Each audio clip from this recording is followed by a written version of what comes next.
नमस्कार। आजको भिडियोमा हामी नेपालकै पुरानो तथा प्रतिष्ठित कानुनी शिक्षण संस्था नेपाल ल क्याम्पसको बारेमा कुरा गर्दैछौँ। सन् 1954 मा स्थापना भएको यस संस्थाले नेपालको कानुनी विकासमा महत्त्वपूर्ण भूमिका खेलेको छ। त्रिभुवन विश्वविद्यालयसँग आबद्ध यो संस्थाले दशकौं दशकदेखि कानुनी शिक्षा प्रदान गर्दै आएको छ। विभिन्न राजनीतिक उतार-चढाव र सुधारको बावजुद यो संस्थाले आफ्नो गुणस्तरीय पढाइ कायमै राखेको छ। त्यसैले पनि नेपाल ल क्याम्पस एउटा स्पेशल क्याम्पस मानिन्छ। नेपाल ल क्याम्पसको विशेषताहरू के छन् त? फर्स्ट, यो 70 वर्ष पुरानो कलेज हो। यसको इतिहासले नै एउटा ठूलो विशेषता झल्काउँछ।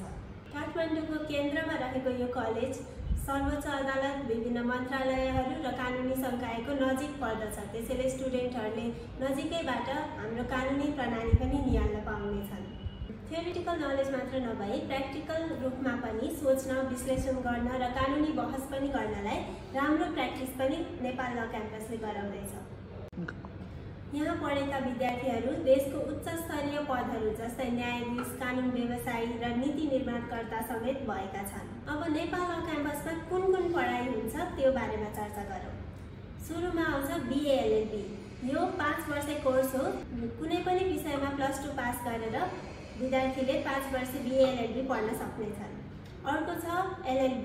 कुनै पनि विषयमा ब्याचलर सकाएपछि कानुन पढ्न चाहने विद्यार्थीहरूले LLB जोइन गर्न मिल्छ। यो 3 वर्षको कोर्स हो। र अर्को LLM।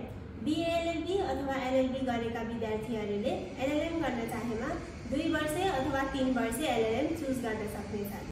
नेपाल ल क्याम्पसको योगदान केवल शिक्षामा मात्रै सीमित छैन। यसले संविधान निर्माण, न्याय प्रणालीको सुधार र मानव अधिकारको संरक्षणमा पनि अग्रणी भूमिका खेलेको छ। नेपाल ल क्याम्पसबाट निस्किएका विद्यार्थीहरू अहिले देशका विभिन्न उच्च पदमा पुगेका छन्। नेपाल ल क्याम्पस कुनै सामान्य शिक्षालय होइन। यो नेपाल कानुनको प्रतिबद्धताको प्रतीक हो। तपाईँ कानुनमा आफ्नो करियर बनाउने सोच्दै हुनुहुन्छ भने नेपाल ल क्याम्पस तपाईँको लागि नयाँ विषय होइन। तपाईलाई पनि BA LLB अथवा LLB गर्नलाई नेपाल ल क्याम्पस जस्तो प्रतिष्ठित संस्थामा आबद्ध हुन मन छ भने तयारी आजैदेखि सुरु गर्नुहोस्। र यसको लागि हाम्रो एन्ट्रान्स गुरु एप पनि राम्रो अप्सन हुन्छ। यसमा भएको मटेरियलहरूले तपाईहरुको एन्ट्रान्स प्रिपरेसनमा ठूलो मद्दत पुर्याउनेछ।